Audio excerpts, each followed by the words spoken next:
Arthur Conan Doyle. La nueva catacumba.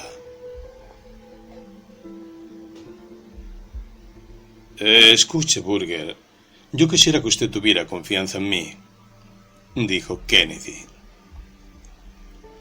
Los dos célebres estudiosos que se especializaban en las ruinas romanas estaban sentados a solas en la confortable habitación de Kennedy, cuyas ventanas daban al corso.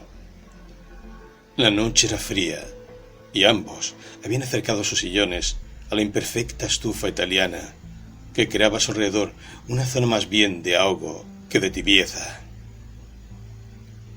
Del lado de fuera, bajo las brillantes estrellas de un cielo invernal, se extendía la Roma moderna, con su larga doble hilera de focos eléctricos, los cafés brillantemente iluminados, los coches que pasaban, veloces, y una apretada muchedumbre desfilando por las aceras. Pero dentro, en el interior de aquella habitación suntuosa del rico y joven arqueólogo inglés, no se veía otra cosa que la Roma antigua.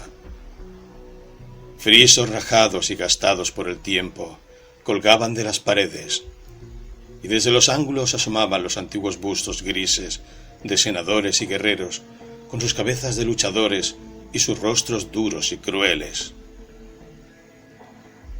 En la mesa central, ante un revoltijo de inscripciones, fragmentos y adornos, se alzaba la célebre maqueta en que Kennedy había reconstruido las termas de Caracalla, obra que tanto interés y admiración despertó a ser expuesta en Berlín. Del techo colgaban ánforas, y por la lujosa alfombra turca había desparramadas las más diversas rarezas. Y ni una sola de todas esas cosas carecía de la mayor inatacable autenticidad, aparte de su insuperable singularidad y valor, porque Kennedy, a pesar de que tenía poco más de 30 años, gozaba de celebridad europea en esta rama especial de investigaciones, sin contar con que disponía de esa abundancia de fondos que en ocasiones resulta un obstáculo fatal para las energías del estudioso, o que, cuando su inteligencia sigue con absoluta fidelidad el propósito que la guía, le proporciona ventajas enormes en la carrera hacia la fama. El capricho y el placer habían apartado frecuentemente a Kennedy de sus estudios, pero su inteligencia era agresiva y capaz de esfuerzos largos y concentrados que terminaban en vivas reacciones de laxitud sensual. Su hermoso rostro de frente alta y blanca, su nariz agresiva y su boca algo blanda y sensual, constituían un índice justo de aquella transacción a que la energía y la debilidad habían llegado dentro de su persona. Su acompañante, Julius Burger, era hombre de un tipo muy distinto. Llevaba en sus venas una mezcla curiosa de sangre. El padre era alemán y la madre italiana, y le transmitieron las cualidades de solidez propias del norte, junto con un mayor atractivo y simpatía característicos del sur. Unos ojos azules teutónicos iluminaban su rostro moreno, curtido por el sol, y se elevaba por encima de ellos una frente cuadrada, maciza, con una orla de tupidos cabellos rubios que la enmarcaban. Su mandíbula de contorno fuerte y firme estaba completamente rasurada, dando con frecuencia ocasión a que su acompañante comentase lo mucho que hacía recordar a los antiguos bustos romanos que acechaban desde las sombras en los ángulos de su habitación. Bajo su dura energía de alemán se percibía siempre un asomo de sutileza italiana, pero su sonrisa era tan honrada y su mirada tan franca que todos comprendían que aquello era sólo un índice de su ascendencia, sin proyección real sobre su carácter. Por lo que se refiere a años y celebridad, se encontraba a idéntico nivel que su compañero inglés, pero su vida y su tarea habían sido mucho más difíciles. Llegado 12 años antes a Roma como estudiante pobre, Vivió desde entonces de pequeñas becas que la Universidad de Bonn le otorgaba para sus estudios. Lenta, dolorosamente y con tenacidad porfiada y extraordinaria, guiado por una sola idea, había escalado peldaño a peldaño la escalera de la fama, llegando a ser miembro de la Academia de Berlín, y tenía, en la actualidad, toda clase de razones para esperar verse pronto elevado a la cátedra de la más importante de las universidades alemanas. Ahora bien, lo unilateral de sus actividades, si por un lado lo había elevado al mismo nivel que el rico y brillante investigador inglés, había hecho que quedase infinitamente por debajo de éste en todo lo que caía fuera del radio de su trabajo. Burger no dispuso nunca en sus estudios de un paréntesis que le permitiese cultivar el trato social. Únicamente cuando hablaba de temas que caían dentro de su especialidad, el rostro de Burger adquiría vida y expresión. En los demás momentos permanecía silencioso y molesto, con excesiva conciencia de sus propias limitaciones en otros temas más generales, y sentía impaciencia ante la cháchara sin importancia, que es un refugio convencional para todas aquellas personas que no tienen ninguna idea propia que expresar.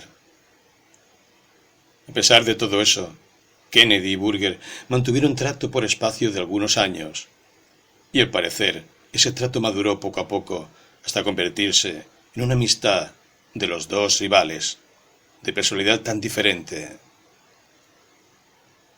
La base y el arranque de esa situación residía en que tanto el uno como el otro eran, dentro de su especialidad, los únicos de la generación joven con saber y entusiasmo suficientes para valorarse mutuamente. Su interés y sus actividades comunes los habían puesto en contacto, y ambos habían sentido la mutua atracción de su propio saber. Este hecho se había ido luego completando con otros detalles. A Kennedy le divertía la franqueza y la sencillez de su rival, y Burger, en cambio, se había sentido fascinado por la brillantez y vivacidad que habían convertido a Kennedy en uno de los hombres más populares entre la alta sociedad romana. Digo que le habían convertido porque, en ese preciso momento, el joven inglés estaba algo oscurecido por una nube. Un asunto amoroso, que nunca llegó a saberse con todos sus detalles, pareció descubrir en Kennedy una falta de corazón y una dureza de sentimiento que sorprendieron desagradablemente a muchos de sus amigos. Ahora bien, dentro de los círculos de estudiosos y de artistas solterones, en los que el inglés prefería desplazarse, no existía, sobre estos asuntos, un código de honor muy severo, y, aunque más de una cabeza se moviese con expresión de desagrado, o más de unos hombros se encogiesen a referirse a la fuga de dos y el regreso de uno solo, el sentimiento general era, probablemente, de simple curiosidad, y quizá de envidia, más bien que de censura. Escuche, Burger, yo quería que usted tuviese confianza en mí, dijo Kennedy, mirando con dura expresión el plácido semblante de su compañero. Al decir estas palabras, con un vaivén de su mano, señaló hacia una alfombra extendida en el suelo. Encima de ella había una canastilla, larga y de poca profundidad, de las que se usan en la campaña para la fruta y que están hechas de mimbre ligero. Dentro de la canastilla se amontonaba un revoltijo de cosas.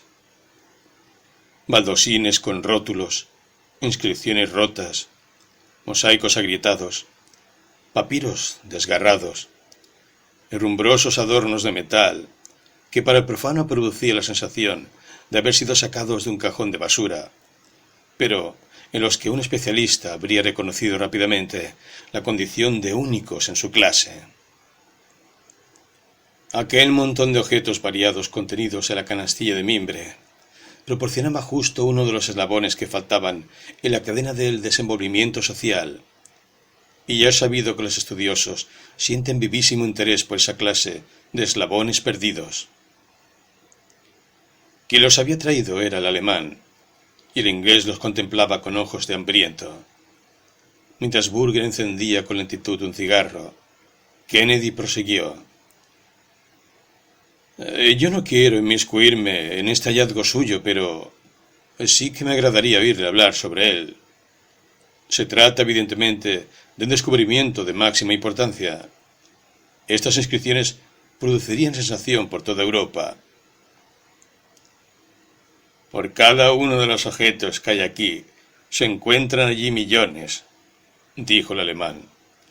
Abundan tanto que darían materia para que una docena de sabios dedicasen toda su vida a su estudio y se crearan así una reputación tan sólida como el castillo de San Angelo. Kennedy permaneció meditando, con la frente contraída y los dedos jugueteando en su largo y rubio bigote. Por último dijo: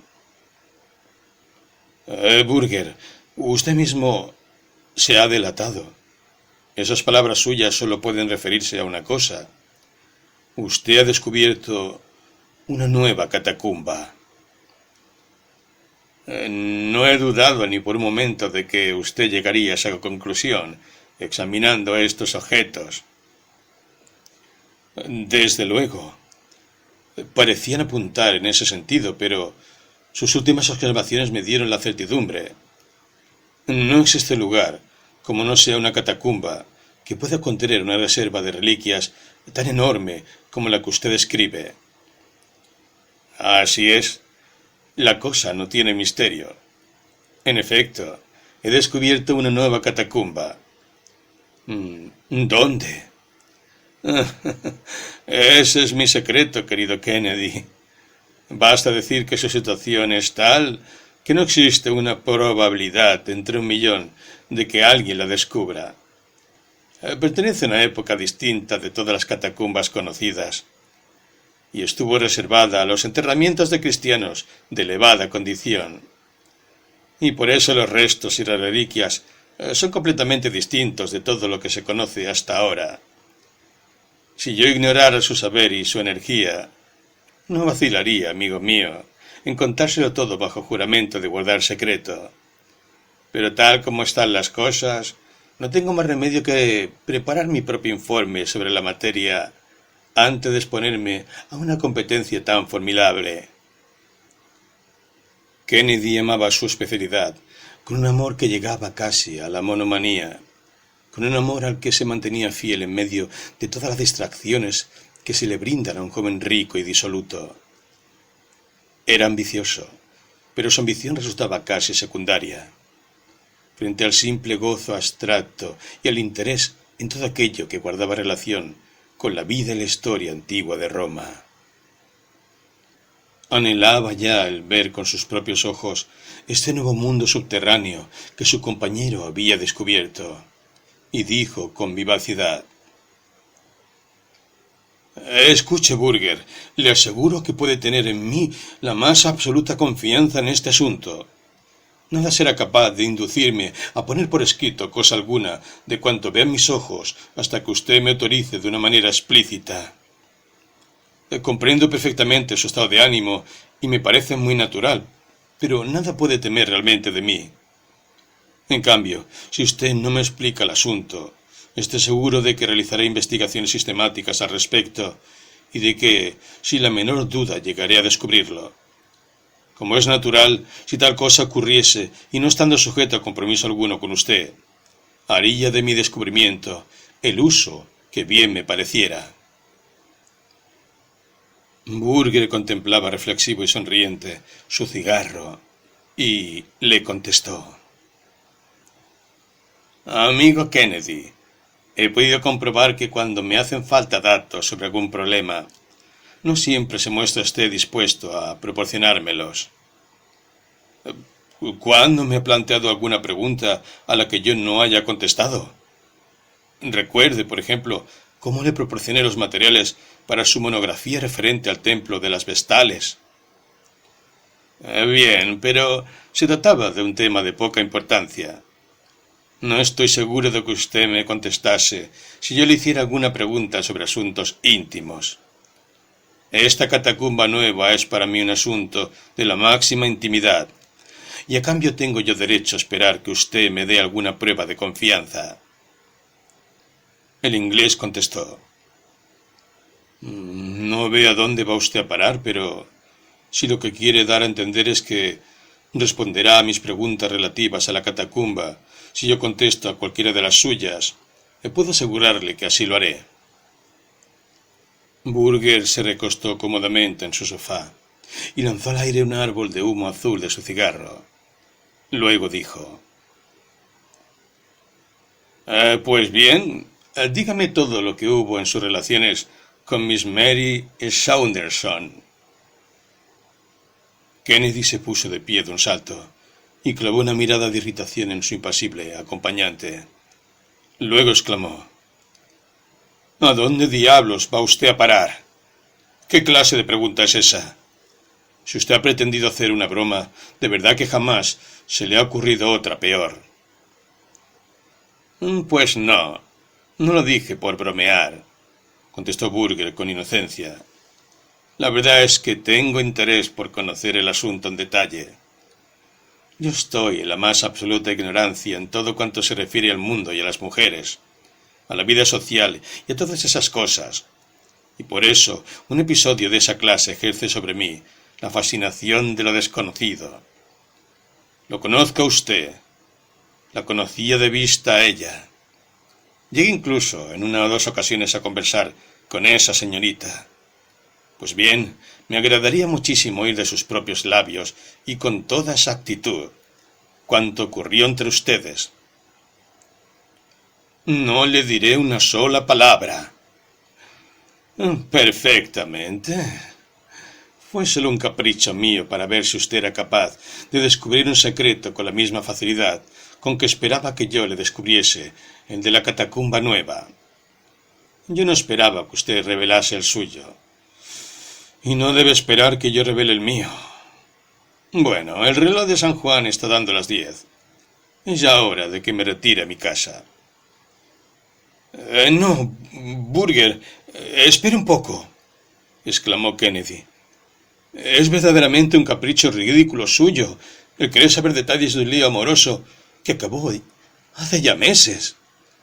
Ya sabe que al hombre que besa a una mujer y lo cuenta lo consideramos como el mayor de los cobardes y de los villanos.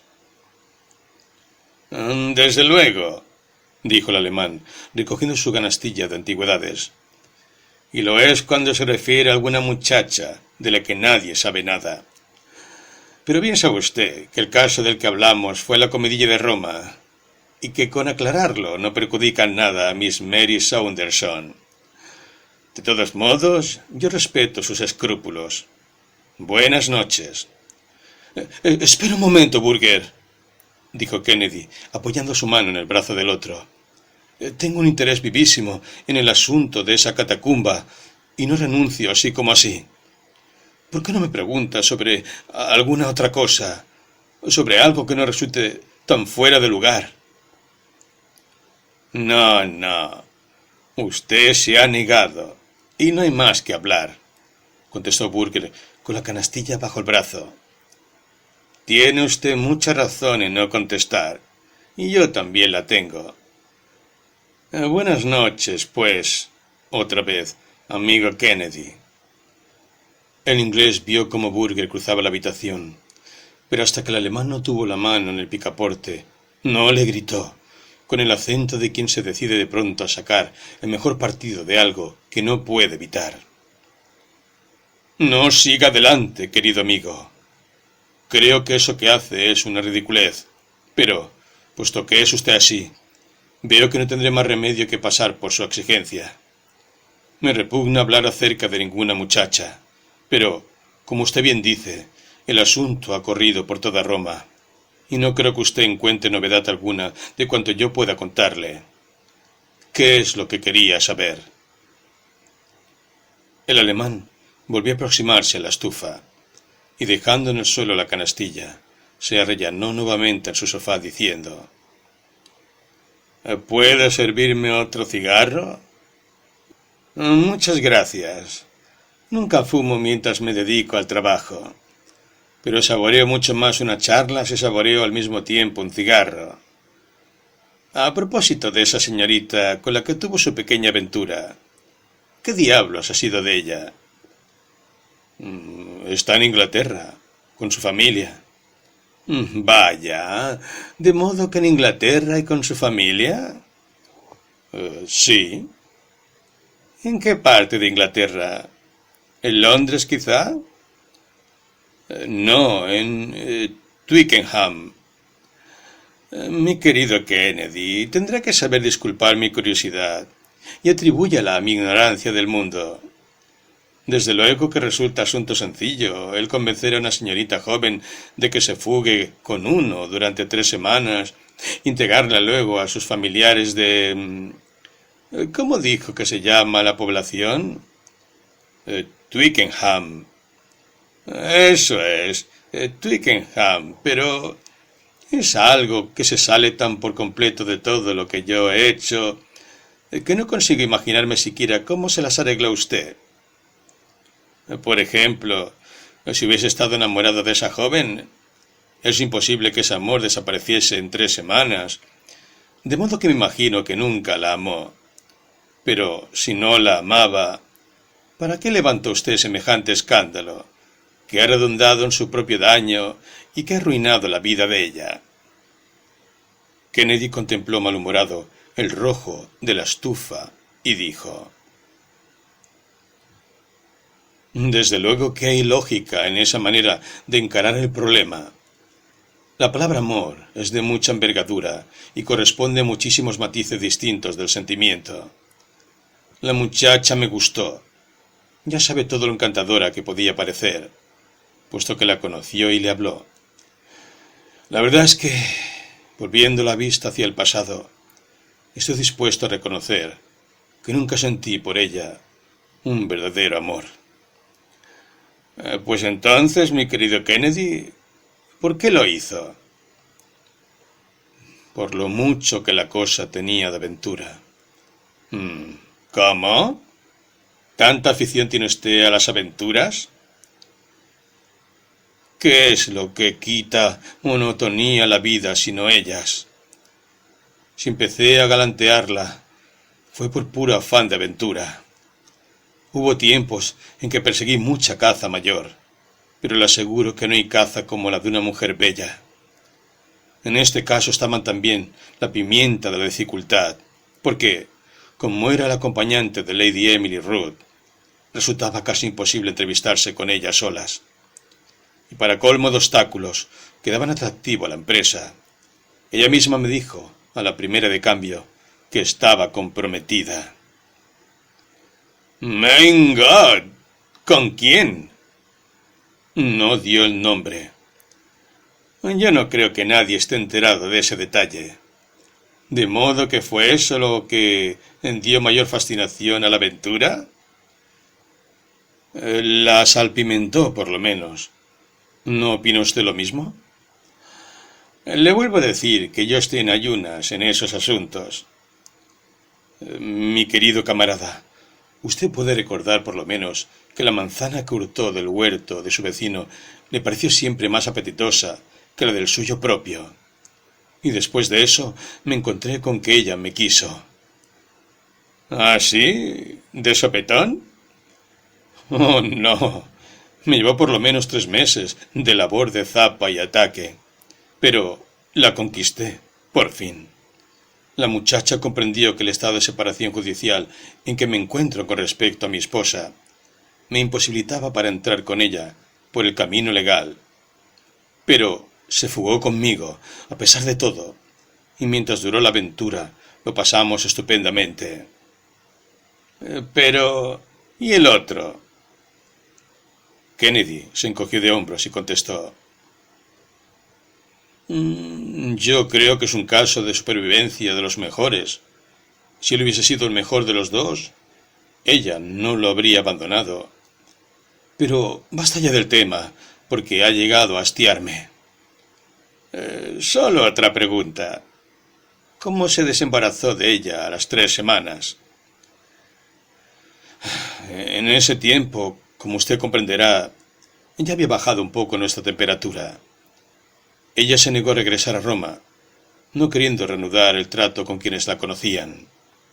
Pues bien, Roma es una cosa indispensable para mí, y ya me dominaba la nostalgia de volver a mis tareas. Como verá, existía una razón potente para separarnos. Aparte de eso, y cuando estábamos en Londres, su anciano padre se presentó en el hotel y tuvimos una escena desagradable. Total, que la aventura tomó el peor cariz, y yo me alegré de darla por terminada, aunque al principio eché terriblemente de menos a la muchacha. Bien, ya está. Cuento con que usted no repetirá ni una palabra de lo que acabo de contarle. Ni en sueños se me ocurriría tal cosa, Kennedy. Pero todo eso me ha interesado mucho, porque me proporciona una visión de las cosas completamente distinta de la que yo acostumbro, debido a que conozco poco la vida. Y después de eso, querrá que yo le hable de mi catacumba nueva. No merece la pena de que yo trate de descubrírsela, porque con mis datos verbales jamás llegará usted a encontrarla. Lo único que viene al caso es que le lleve a ella. Sería una cosa magnífica. ¿Cuándo le gustaría ir? Cuanto antes mejor. Me muero por visitarla. Pues bien, hace una noche espléndida, aunque un poquitín fría. Podemos emprender la excursión dentro de una hora. Es preciso que adoptemos toda clase de precauciones para que el descubrimiento no trascienda de nosotros dos. Si alguien nos viera salir en pareja a explorar, sospecharía que algo está en marcha. Desde luego, contestó Kennedy. Toda precaución es poca. ¿Queda lejos? A unas millas de aquí. ¿No será mucha distancia para hacerla a pie? Al contrario, podemos ir paseando sin dificultad. Entonces, eso es lo mejor. Si un cochero nos dejara a noche cerrada en algún sitio solitario, le entrarían recelos. Así es. Creo que lo mejor que podemos hacer es citarnos para las 12 de la noche en la puerta de la Vía Apia. Yo necesito regresar a mi domicilio para proveerme de cerillas, velas y todo lo demás. Magnífico, Burger. Es usted verdaderamente amable en acceder a revelarme este secreto, y le prometo no escribir nada al respecto hasta después de que haya publicado su memoria. Hasta luego, pues. A las 12 me encontrará en la puerta. Cuando Burger, embozado en un capote de estilo italiano y con una linterna colgando de su mano derecha, llegó al lugar de la cita, vibraban por la fría y clara atmósfera de la noche las notas musicales de las campanas de aquella ciudad de los 1000 relojes. Kennedy salió de la oscuridad y se le acercó. El alemán le dijo riendo: «Es usted tan apasionado para el trabajo como para el amor». «Tiene razón, porque llevo esperándolo casi media hora». «Espero que no habrá dejado ninguna clave que permita a otro suponer a qué lugar nos dirigimos». «No soy tan estúpido como para eso. Además, el frío se me ha metido hasta los huesos. Vamos andando, Burger, y demos en calor con una rápida caminata». Las pisadas de ambos resonaban ágiles sobre el tosco pavimento de piedra de la lamentable vía, único resto que queda de la carretera más célebre del mundo. No tuvieron mayores encuentros que el de un par de campesinos que marchaban de la taberna a su casa, y algunos carros de otros que llevaban sus productos al mercado de Roma. Avanzaron, pues, con rapidez por entre las tumbas colosales que asomaban de entre la oscuridad a uno y otro lado.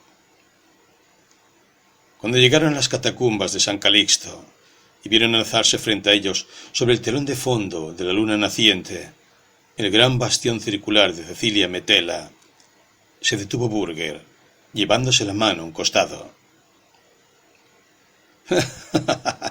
«Sus piernas son más largas que las mías y está más acostumbrado a caminar», dijo riéndose. «Me parece que el sitio en que tenemos que desviarnos queda por aquí». Sí, en efecto. Hay que doblar la esquina de esa trattoria. El sendero que sigue es muy estrecho. de manera que quizás es preferible que yo marche delante. Había encendido su linterna. Alumbrados por su luz, pudieron seguir por una huella angosta y tortuosa que serpenteaba por las tierras pantanosas de la campaña. El enorme acueducto de Roma se alargaba igual que un gusano monstruoso por el claro de luna, y su camino pasaba por debajo de uno de los descomunales arcos, dejando a un lado la circunferencia del muro de ladrillos en ruinas de un viejo anfiteatro. Burger se detuvo, al fin, junto a un solitario establo de madera, y sacó de su bolsillo una llave.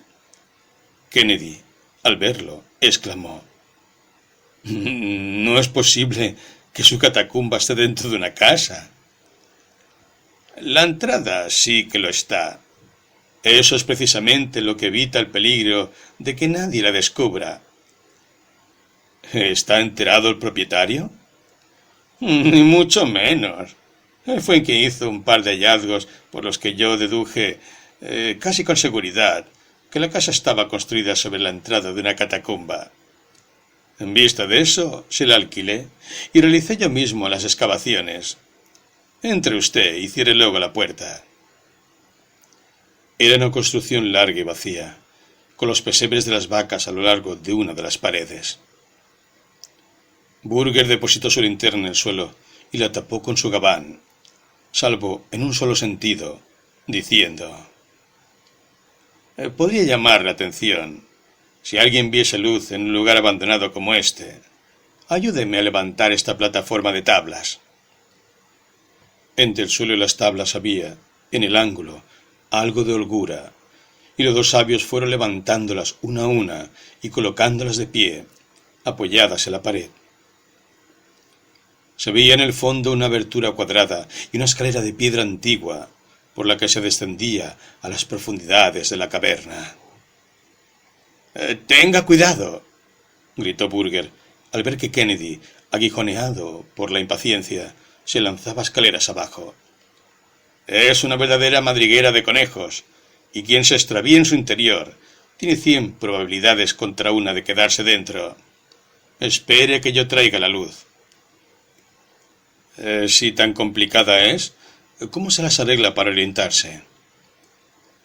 «Pasa al principio verdaderos momentos de angustia, pero poco a poco he aprendido a ir y venir con seguridad. Las galerías están construidas con cierto sistema, pero una persona desorientada y sin luz no sabría salir. Aún ahora llevo mis prevenciones hasta el punto de que, cuando me adentro mucho, voy soltando un rollo de cable fino. Usted mismo puede ver, desde donde está, que la cosa es complicada.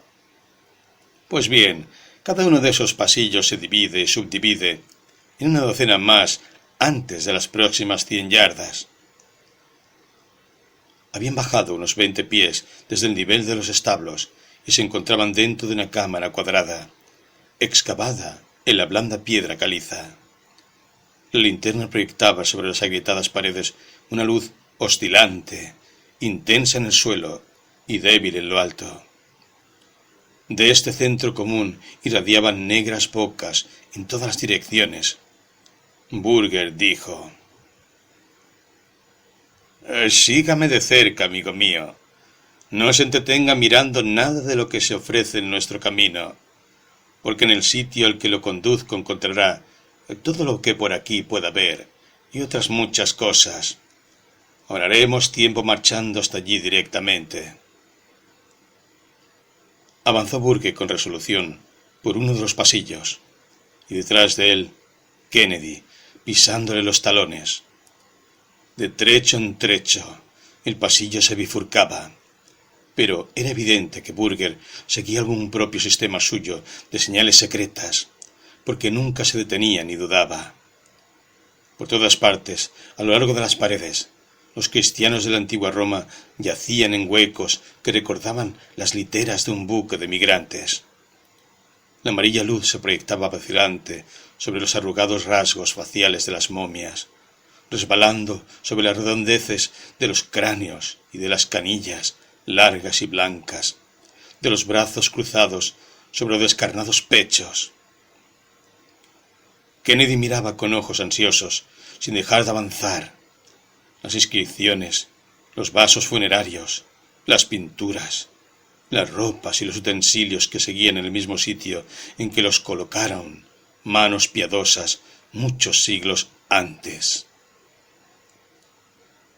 Comprendió con toda claridad, solo con esas ojeadas que lanzaba al pasar, que aquella catacumba era la más antigua y la mejor, y que encerraba una cantidad de restos romanos superior a todo lo que hasta entonces se había podido ofrecer en un mismo lugar a la observación y los investigadores. ¿Qué ocurriría si se apagara la luz?, preguntó, mientras avanzaba apresuradamente. Tengo de reserva en el bolsillo una vela y una caja de cerillas. A propósito, Kennedy, ¿tiene usted cerillas? No, sería bueno que usted me diese algunas. Bah, no es necesario, porque no hay ninguna posibilidad de que nos separemos el uno del otro. ¿Vamos a penetrar muy adentro? Creo que llevamos ya avanzado por lo menos un cuarto de milla. Yo creo que más. La verdad es que el espacio que ocupa las tumbas no tiene límites, o por lo menos yo no he encontrado todavía el final. Este sitio en que ahora entramos es muy complicado, de modo que voy a emplear nuestro rollo de cuerda fina. Ató una extremidad de la soga a una piedra saliente y puso el rollo en el pecho de su chaqueta, dando cuerda a medida que avanzaban. Kennedy comprendió el requerimiento, porque los pasillos eran cada vez más complicados y tortuosos, formando una perfecta red de galerías cortadas entre sí. Desembocaron por fin en un amplio salón circular, en el que se veía un pedestal cuadrado de toba, recubierta en la parte superior con una losa de mármol. Burger hizo balancear su linterna sobre la superficie marmórea, y Kennedy exclamó como en un éxtasis: ¡Por Júpiter! Este es un altar cristiano, probablemente el más antiguo de cuantos existen. He aquí, grabada en un ángulo, la crucecita de la consagración. Este salón circular sirvió sin duda de iglesia. Exactamente, dijo Burger. Si yo dispusiera de más tiempo, me gustaría enseñarle todos los cuerpos enterrados en los nichos de estas paredes, porque son de los primeros papas y obispos de la iglesia, y fueron enterrados con sus mitras, báculos y todas sus insignias canónicas. Acérquese a mirar ese que hay allí.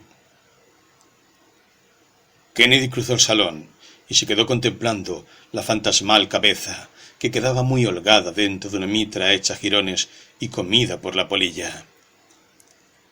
«Esto es interesantísimo», exclamó, y pareció que su voz resonaba con fuerza en la concavidad de la bóveda. «En lo que a mí concierne, es algo único. Acérquese con la linterna, Burger, porque quiero examinar todos estos nichos». Pero el alemán se había alejado hasta el lado contrario de aquel salón, y estaba de pie en el centro de un círculo de luz. ¿Sabe usted la cantidad de vueltas y más vueltas equivocadas que desde aquí hasta las escaleras?, preguntó. Son más de 2000. Sin duda los cristianos recurrieron a ese sistema como medio de protección. Hay 2000 probabilidades contra una de que, incluso disponiendo de una luz, consiga una persona salir de aquí. Pero si tuviese que hacerlo moviéndose entre tinieblas, le resultaría muchísimo más difícil. Así lo creo también. Además, estas tinieblas son cosa de espanto. En una ocasión quise hacer un experimento para comprobarlo. Vamos a repetirlo ahora. Burger se inclinó hacia la linterna, y un instante después, Kennedy sintió como que una mano invisible le oprimía con gran fuerza los dos ojos. Hasta entonces no había sabido lo que era oscuridad. Esta de ahora parecía oprimirlo y aplastarlo. Era un obstáculo sólido, cuyo contacto evitaba el avance del cuerpo. Kennedy alargó las manos como para empujar lejos de él las tinieblas y dijo: «¡Basta ya, Burger! ¡Encienda otra vez la luz!». Pero su compañero rompió a reír, y dentro de aquella habitación circular La risa parecía proceder de todas partes al mismo tiempo. El alemán dijo después: «Amigo Kennedy, parece que se siente usted inquieto». «Venga ya, hombre, encienda la luz», exclamó Kennedy con impaciencia. «Es una cosa extraña, Kennedy, pero yo sería incapaz de decir en qué dirección se encuentra usted guiándome por la voz. ¿Podría usted decir dónde me encuentro yo?» «No, porque me parece estar en todas partes». «Si no fuese por esta cuerdecita que tengo en mi mano, yo no tendría la menor idea del camino que debo seguir». «Lo supongo. Enciendan la luz, hombre, y dejémonos ya de tonterías». «Pues bien, Kennedy, tengo entendido que hay dos cosas a las que es usted muy aficionado. Una de ellas es la aventura y la otra el que tenga obstáculos que vencer. En este caso, la aventura ha de consistir en que usted se las arregle para salir de esta catacumba. El obstáculo consistirá en las tinieblas y los 2000 ángulos equivocados que hacen difícil esa empresa. Pero no necesita darse prisa, porque dispone de tiempo en abundancia. Cuando haga un alto de cuando en cuando para descansar, me agradaría que usted se acordase precisamente de Miss Mary Saunderson y que reflexionara en si se portó usted con ella con toda decencia». «¿A dónde va usted a parar con eso, maldito demonio?», bramó Kennedy. Había empezado a correr de un lado para otro, moviéndose en pequeños círculos y aferrándose con ambas manos a la sólida oscuridad. «Adiós», dijo la voz burlona, ya desde alguna distancia. «Kennedy, basándome en su misma exposición del asunto, la verdad es que no creo que usted hizo lo que debía en lo relativo a esa muchacha. Sin embargo, hay un pequeño detalle que usted, por lo visto, no conoce y que yo estoy en condiciones de proporcionárselo. Miss Saunderson estaba comprometida para casarse con un pobre diablo, con un desgarbado investigador que se llamaba Julius Burger». Se oyó, en alguna parte, un rozamiento, un vago sonido de un pie que golpeaba en una piedra, y de pronto cayó el silencio sobre aquella iglesia cristiana de la antigüedad. Fue un silencio estancado, abrumador, que envolvió por todas partes a Kennedy, lo mismo que el agua envuelve a un hombre que se está ahogando. 1 o 2 meses después, corrió por toda la prensa europea el siguiente relato: «El descubrimiento de la catacumba nueva de Roma es uno de los más interesantes entre los de los últimos años. La catacumba se encuentra situada a alguna distancia, hacia el oriente, de las conocidas bóvedas de San Calixto. El hallazgo de este importante lugar de enterramientos, extraordinariamente rico en interesantísimos restos de los primeros tiempos del cristianismo, se debe a la energía e inteligencia del joven especialista alemán Dr. Julius Burger, que se está colocando rápidamente en primer lugar como técnico en los temas de la Roma antigua. Aunque el Dr. Burger haya sido el primero en llevar al público la noticia de su descubrimiento, parece que otro aventurero con menos suerte se le adelantó. Unos meses atrás desapareció repentinamente de las habitaciones que ocupaban el Corso el conocido investigador inglés Mr. Kennedy. Se hicieron conjeturas asociando esta desaparición con el escándalo social que tuvo lugar poco antes, suponiéndose que se habría visto por ello impulsado a abandonar Roma. Por lo que ahora se ve, dicho señor fue víctima del fervoroso amor a la arqueología, que lo había elevado a un plano distinguido entre los investigadores actuales. Su cadáver ha sido descubierto en el corazón de la catacumba nueva, y del estado de sus pies y de sus botas se deduce que caminó días y días por los tortuosos pasillos que hacen de estas tumbas subterráneas un lugar peligroso para los exploradores. Por lo que se ha podido comprobar, el muerto, llevado de una temeridad inexplicable, se metió en aquel laberinto sin llevar consigo velas ni cerillas, de modo que su lamentable desgracia fue un resultado lógico de su propia precipitación. Lo más doloroso del caso es que el doctor Julius Burger era íntimo amigo del difunto, por lo que su júbilo ante el extraordinario descubrimiento que ha tenido la suerte de hacer se ha visto grandemente mellado por el espantoso final de su camarada y compañero de trabajos.